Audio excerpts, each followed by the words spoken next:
The man named Corbin lived with the ghosts of acoustics.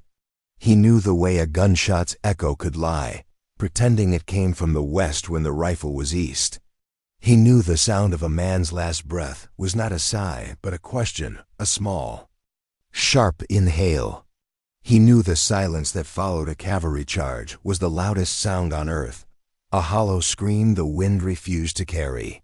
His cabin was a knuckle of wood clenched against the lower jaw of the dragon's tooth, a ridge of granite that scraped the belly of low-flying clouds.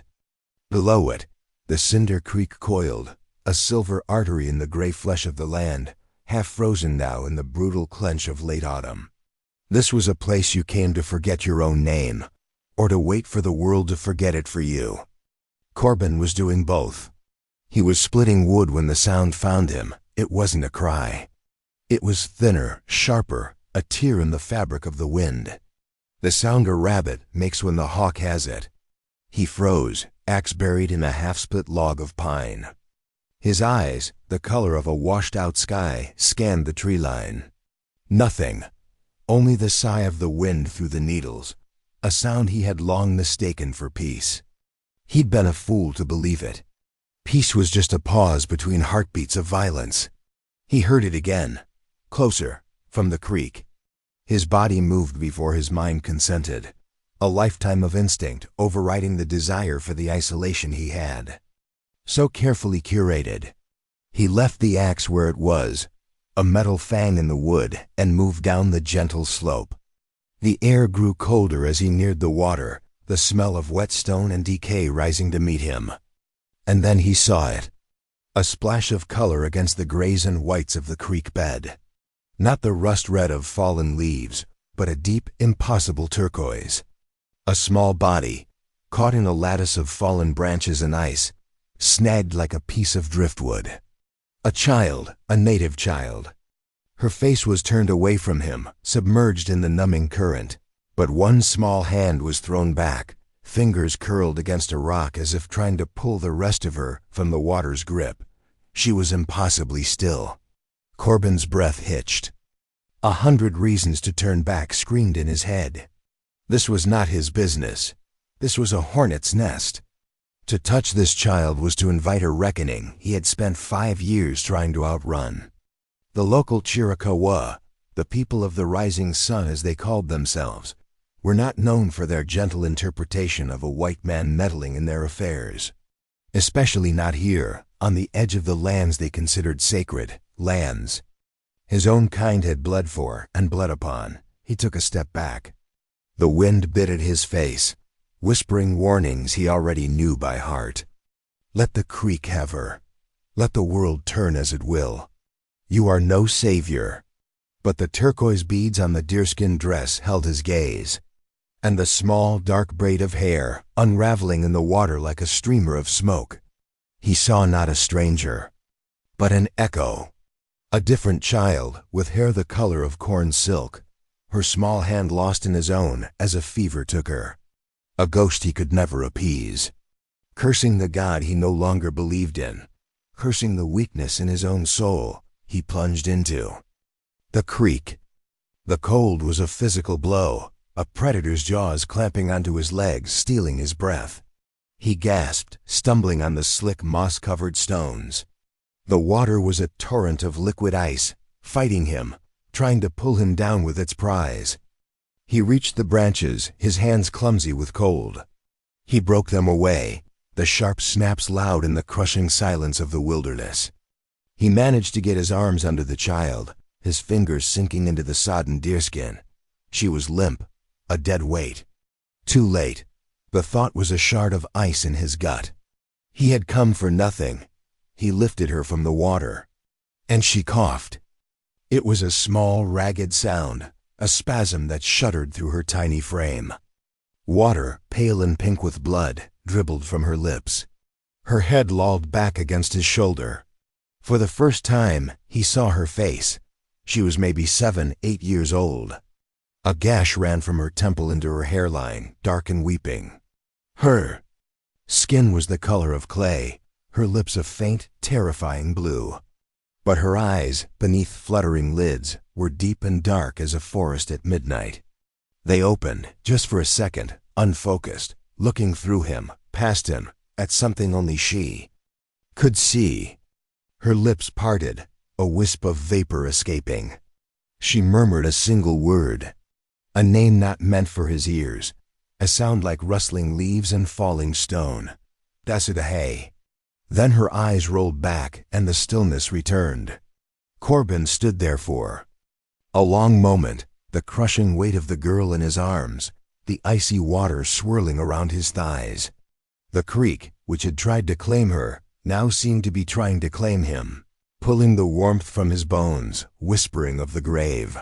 Above, a lone hawk circled against the bruised purple sky, its cry a thin, sharp judgment that fell and shattered on the silent land.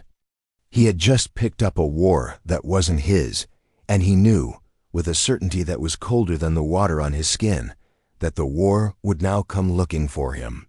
He carried her back to the cabin, his own shivering forgotten. Inside the small space was a sanctuary of his own making, smelling of pine pitch, old leather, and the lingering bitterness of solitude. He laid her gently on his cot, the only soft place in the entire cabin, and for a moment he was paralyzed by the sight of her. The wet deerskin, the pale face, the dark stain of blood matting her hair. She was a piece of the wild, dangerous world he had tried to shut out, now lying at the very heart of his exile. Two wounds under one roof. His was old, a festering thing buried deep in his soul. Hers was new, a clean, sharp line of violence against the delicate skin of her temple. He looked at his hands, calloused and scarred from the axe and the plow. But he remembered their other uses.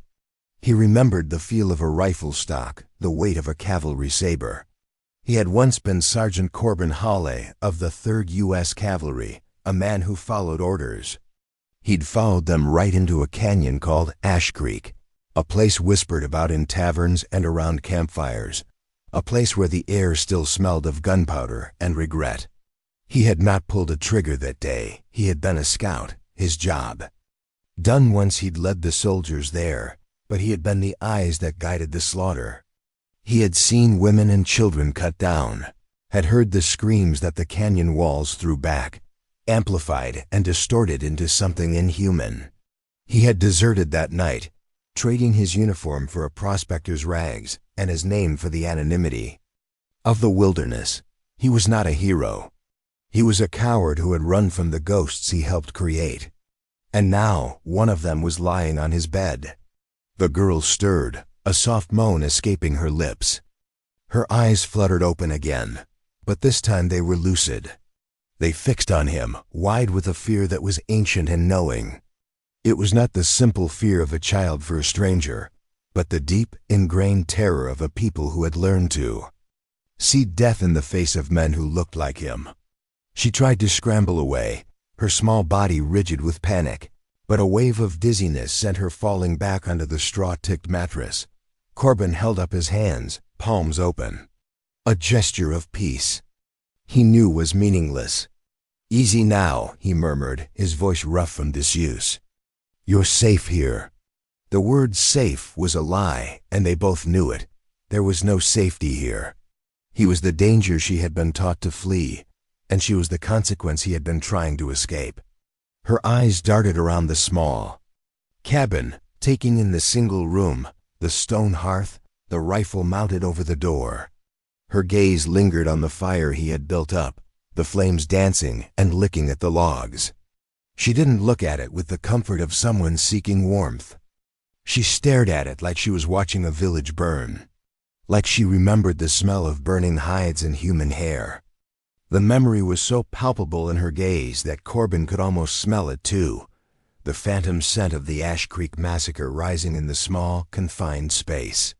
He turned away, busying himself. He took a kettle of water from the hearth, pouring some into a tin basin.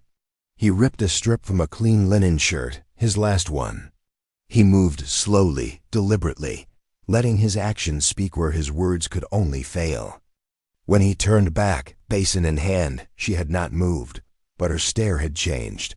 It was no longer pure fear. It was watchful, calculating. The look of a creature that has survived by its wits in a world of predators. She would not speak. He knelt beside the cot, dipping the cloth into the warm water. "This will sting," he said, his voice low. He reached for the gash on her temple. She flinched, a violent full-body tremor, but she did not cry out. She squeezed her eyes shut, her small hands clenching the rough blanket into fists. He dabbed at the wound, cleaning away the blood and grime, his touch as gentle as he could manage. He saw that the cut was deep, but clean.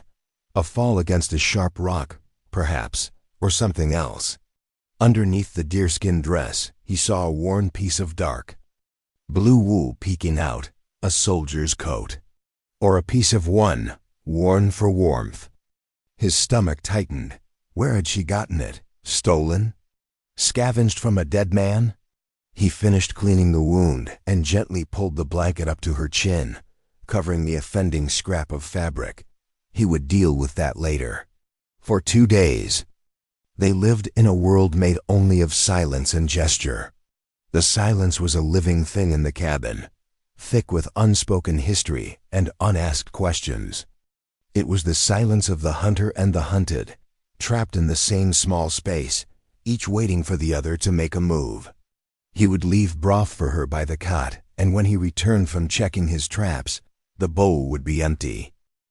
He slept on the floor by the fire, his body a barrier between her and the door, though he wasn't sure if he was keeping her in or keeping the world out.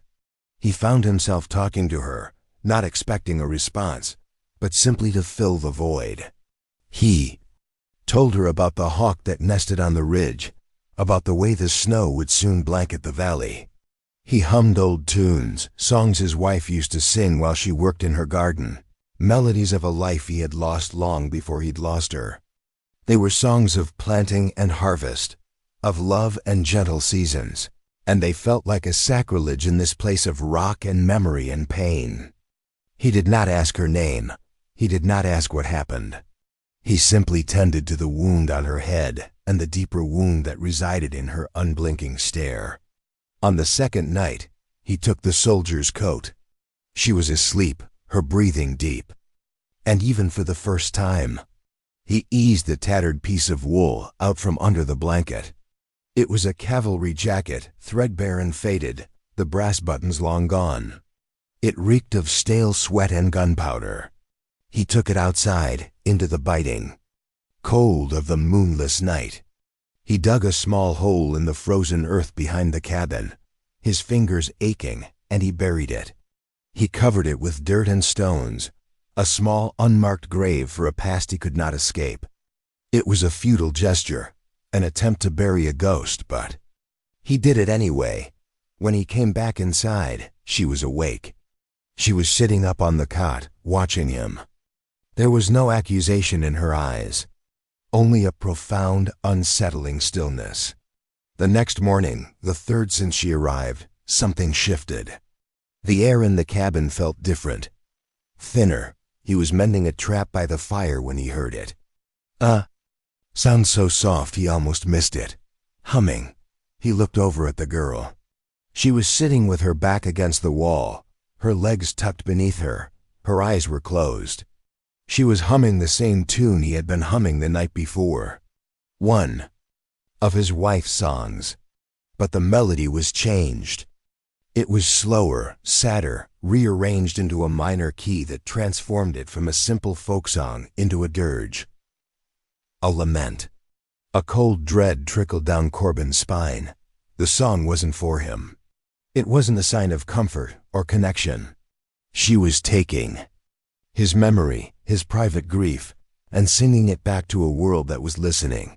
She was sending a signal. And he realized with a sudden gut-wrenching certainty that she was not humming for him, but for someone who was watching. The quiet was over. The storm was here. The world went quiet just before dawn.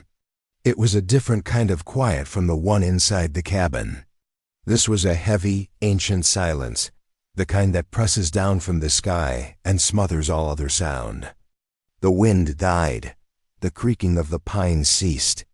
Even the embers in the hearth seemed to hold their breath.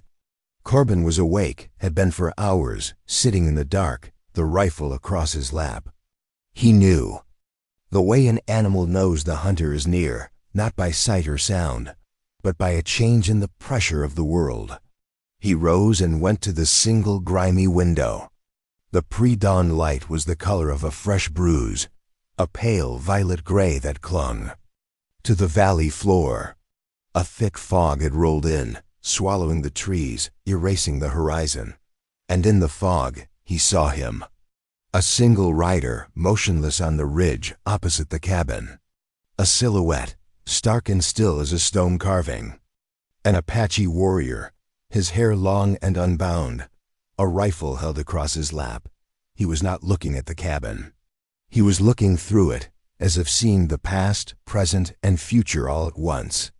Corbin's heart hammered against his ribs, a frantic drum against the world's silence. He watched, mesmerized by the sheer, immovable presence of the man. Then, behind the rider, another shape emerged from the fog. And another, and another. They materialized from the mist like ghosts, 20 of them, maybe more, spreading out along the ridge in a silent, perfectly spaced line. They were a living wall of judgment, their faces unreadable, their stillness an act of immense, controlled power. They did not brandish their weapons. They did not need to. Their presence was the weapon. The land itself seemed to shrink under their gaze.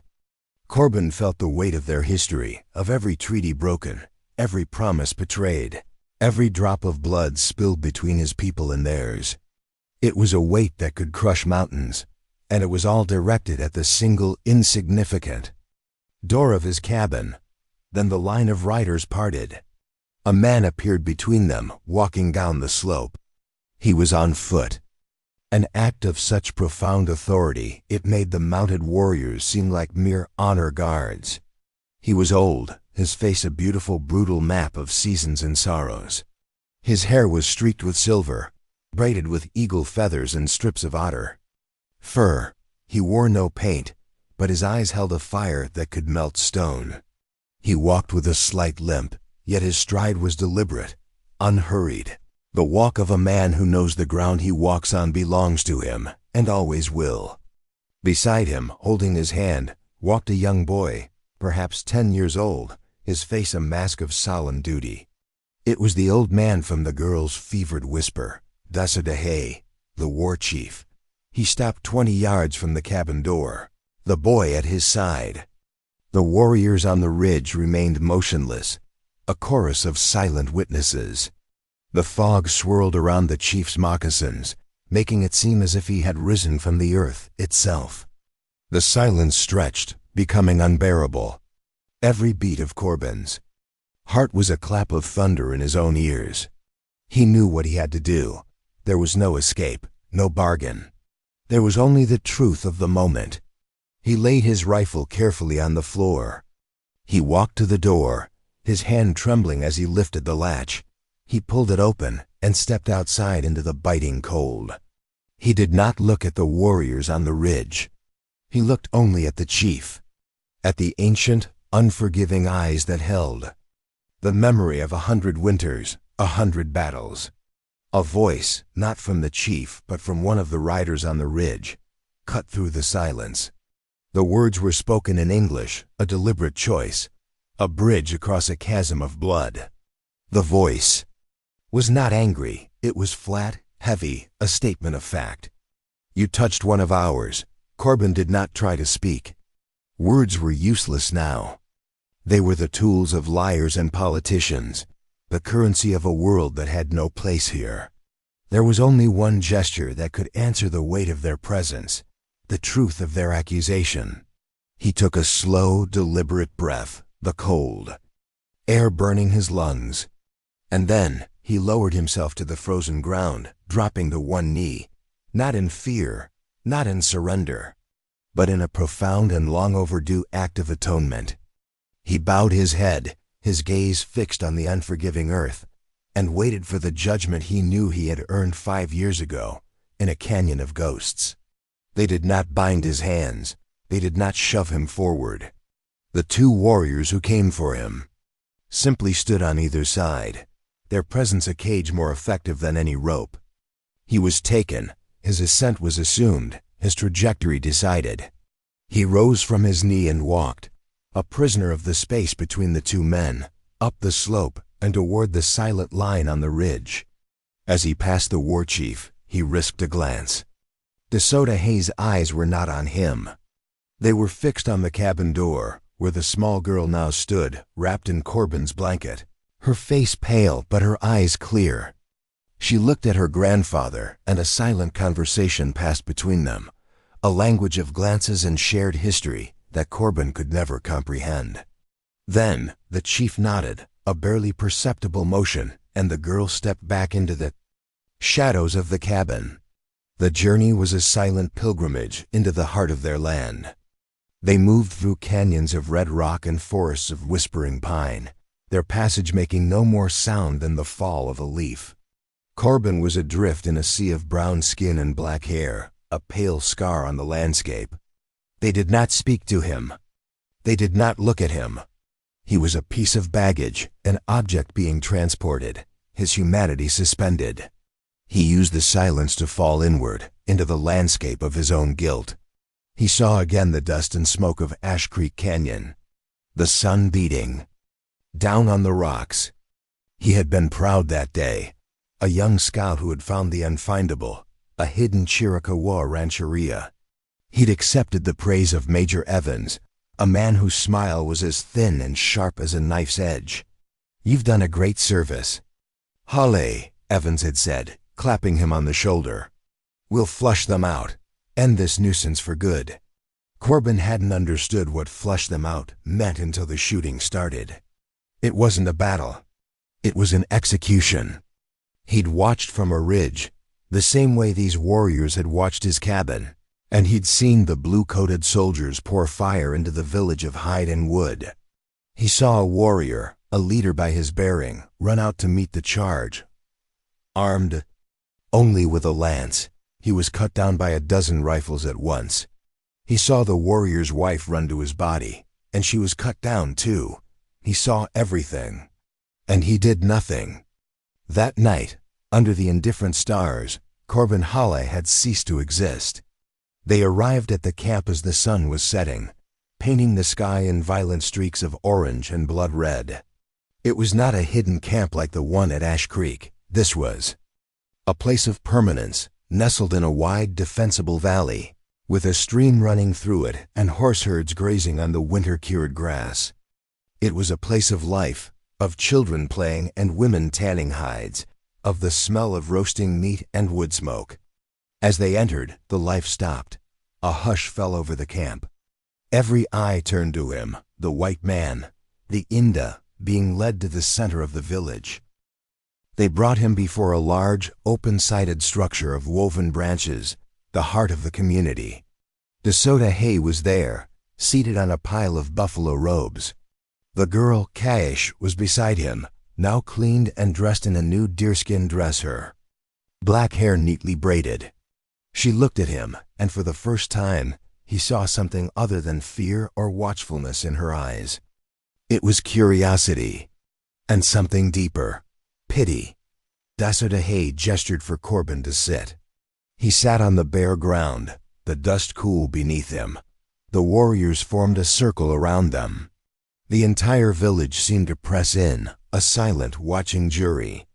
The old chief spoke, his voice low and raspy, like stones grinding together. He spoke in Apache, and one of the warriors who had escorted Corbin translated, his English clipped and formal. "The girl is Kaish," the translator said, his eyes hard. "She is the daughter of my chief's only son. She is the last of his blood." Corbin's blood ran cold. The warrior with the lance at Ash Creek, the man who had run out to meet the rifles. He knew, with a sickening certainty, that this was the girl's father. He had led the cavalry to the man who would have been chief, to the father of the child he had just pulled from the creek. The irony was a blade twisting in his gut. She fell from her pony, the translator continued, his voice void of emotion. She hit her head on the stone god of the creek. The creek spirit was hungry. It began to take her breath. You pulled her out. He paused. Why? Corbin looked at the sea of faces, at the hard eyes, the mouths set in grim lines. He could lie. He could invent a story of heroism, of a man who saw a child in need. But lies were what had brought him here. Lies were the foundation of the world he had fled. I don't know, Corbin said, his voice raw. The truth was a pathetic, flimsy thing, but it was all he had. I lost a child once, a daughter. The fever took her. When I saw the girl in the water, I saw my own. It was a confession, not an excuse. Desiree listened to the translation, his ancient eyes never leaving Corbin's face. He seemed to be weighing not the words, but the soul of the man who spoke them. You wear the coat of a ghost, the chief said, and the translator echoed the words. A man who ran from a battle he helped start. You carry the smell of the canyon where my son's blood watered the stones. So they knew, of course they knew. They knew everything. They knew who he was, what he had done. His desertion was no secret to them. He was a marked man, not just by his own people, but by theirs. This was it, the reckoning. He had expected a knife or a bullet. Instead, they were dissecting him with questions. I was at Ash Creek Canyon, Corbin said, his voice dropping to a whisper. He looked directly at Desiree, abandoning the translator. He needed the chief to hear the truth from his own mouth, in his own tongue, even if he did not understand the words. The tone would be enough. I was the scout. I led them there. I saw your son die. I saw his wife die. I did nothing for that. There is no apology. There is only judgment. I am ready for it. I ask for it. He bowed his head, expecting the blow to fall. Silence. A profound, endless silence. He heard the whisper of the wind, the crackle of a distant fire. He heard the breathing of the people around him. Then he heard the soft rustle of deerskin. He looked up. The girl Cash had risen. She walked toward him, her small face impossibly solemn. She stopped directly in front of him. In her eyes he saw not the trauma of the creek, not the memory of fire, but an unnerving wisdom, an ancient sight that belied her years. This was the first great twist, the revelation of his direct complicity in the death of her father. Now came the second, delivered not by the chief, but by the child. She reached out a small, hesitant hand and placed it on his bowed head. Her touch was light as a feather, but it carried the weight of a mountain. The chief spoke again, his voice softer this time. When Cash was in the water, the translator said, his own voice now holding a note of awe, when she was in the land between worlds, she saw a vision. She saw the face of the man who led the long knives to her father's lodge. And she saw that same man pull her from the embrace of the creek spirit. She saw you. Corbin looked up at the girl, stunned. A vision. She had seen him. Our seers have debated this, the translator said. It is a sign that makes no sense.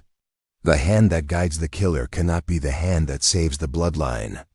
It is a powerful medicine or a powerful curse. We do not know which. Cash did not remove her hand. She simply stood there, her small palm resting on his head, a bridge of flesh between the condemned and the sacred. It was not a gesture of forgiveness. It was a claim, a statement of fate. In that moment, the world held its breath. The warrior, the chief, the entire tribe, waited to see how the spirits would untangle this impossible knot. And Corbin realized he was not being judged for his past crime, but for his present act. He had begged for the rational mercy of punishment, for the clean logic of vengeance. Instead, they had given him the irrational, terrifying mercy of a spiritual paradox. They had given him peace, but it was the peace of the eye of the storm. A fire was lit, not a small cook fire, but a great, roaring pyre in the center of the village, sending a column of sparks and smoke into the darkening indigo of the sky. The flames painted the faces of the assembled people in dancing shades of orange and red, turning them into a gallery of living masks. Drums began to beat, a single deep, resonant heartbeat that seemed to emanate from the earth itself. It was a slow, deliberate rhythm, a pulse that measured out the gravity of the night. Corbin was led to the edge of the firelight and told to wait. He watched as women brought forth Kaesh. She was no longer dressed in the simple deerskin of a child. She was adorned in sacred attire, a white, soft doe-skin dress, intricately decorated with porcupine quills and turquoise beads, the same impossible turquoise he had first seen in the creek. Her hair was woven with white feathers, and her face was painted with two simple, vertical red lines beneath her eyes, symbols of life and strength. She looked less like a child and more like a small, ancient priestess. She walked toward the fire, her small figure dwarfed by the leaping flames. Her grandfather, Dasoda walked beside her, his hand resting gently on her shoulder.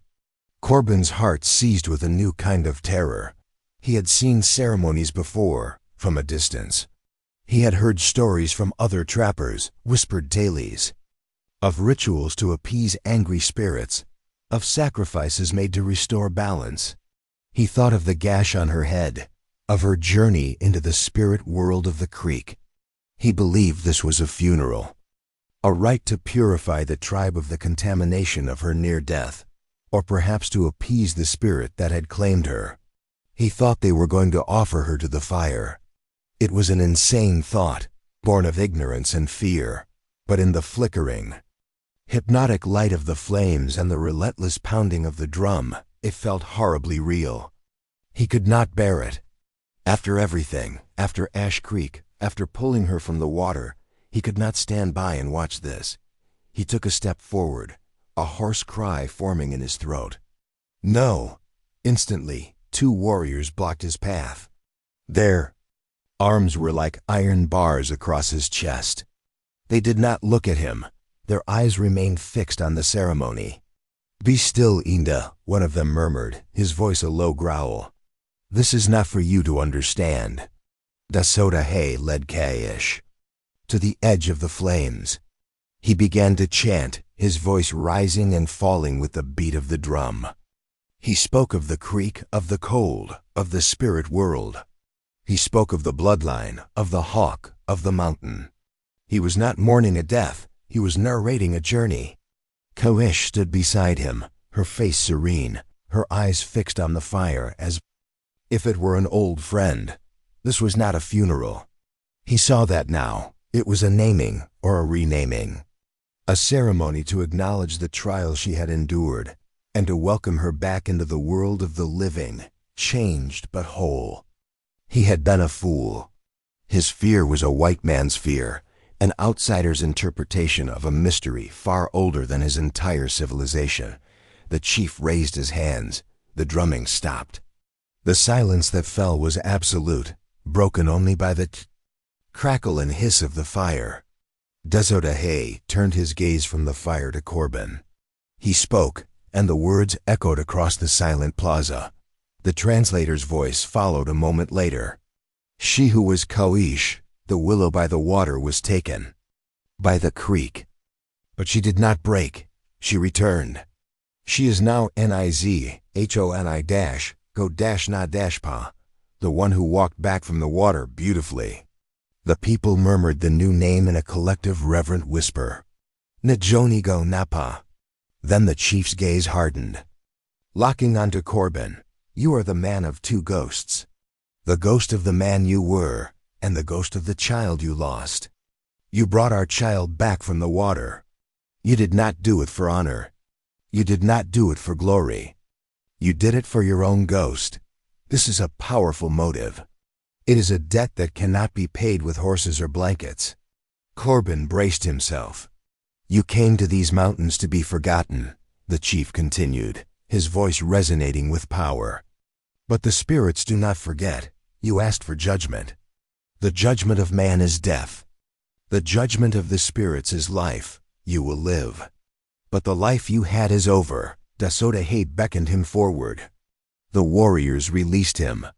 Corbin walked on unsteady legs into the circle of firelight, his skin hot from the flames, his soul stripped bare before the eyes of the tribe. He stopped before the chief and the newly named girl.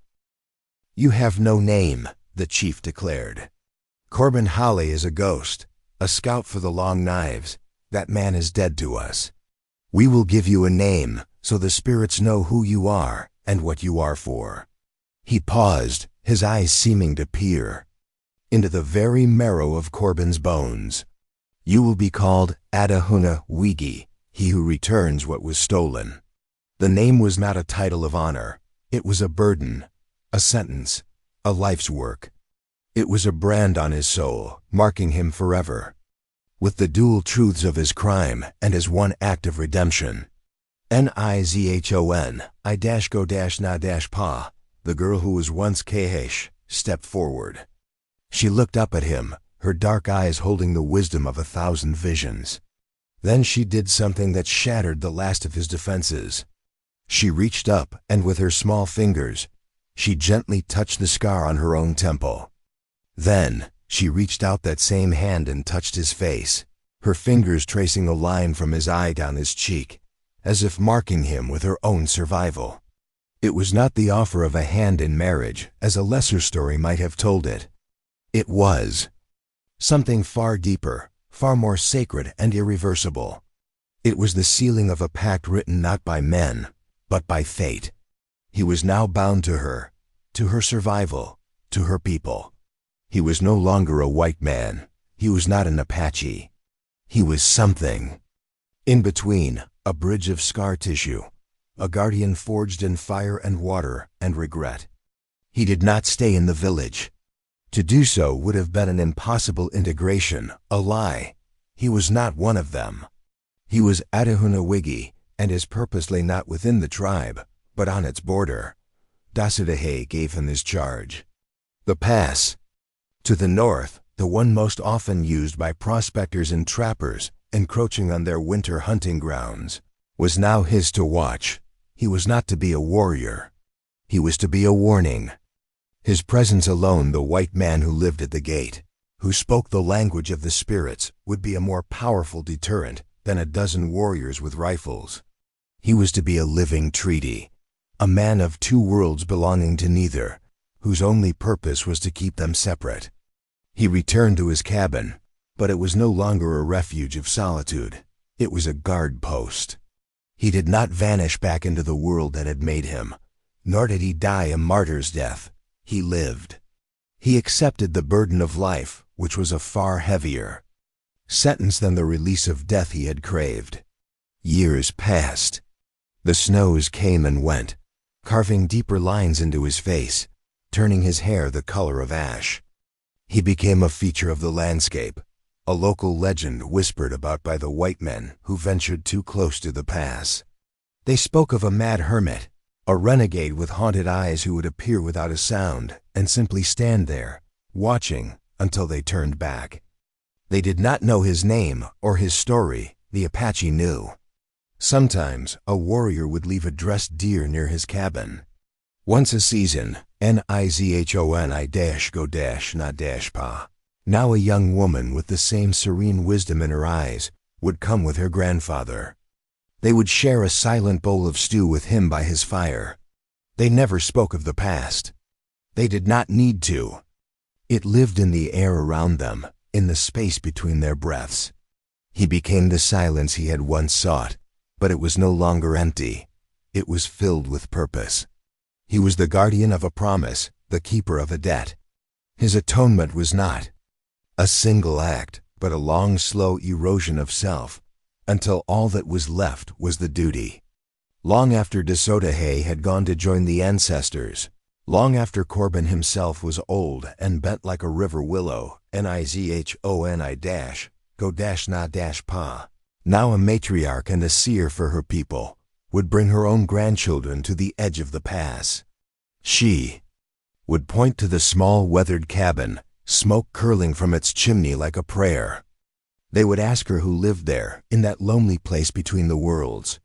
She would look at the cabin, her eyes soft with a memory that was both a wound and a miracle, and she would whisper the truth of the man who lived on the edge of her world, the man who was neither ghost nor hero, but something more. "He is Adahunawigi," she would say, her voice carrying the reverence of a sacred story. "He gave what the others never did, not forgiveness, but a life. He returned what was stolen, and in doing so, he gave us back our silence."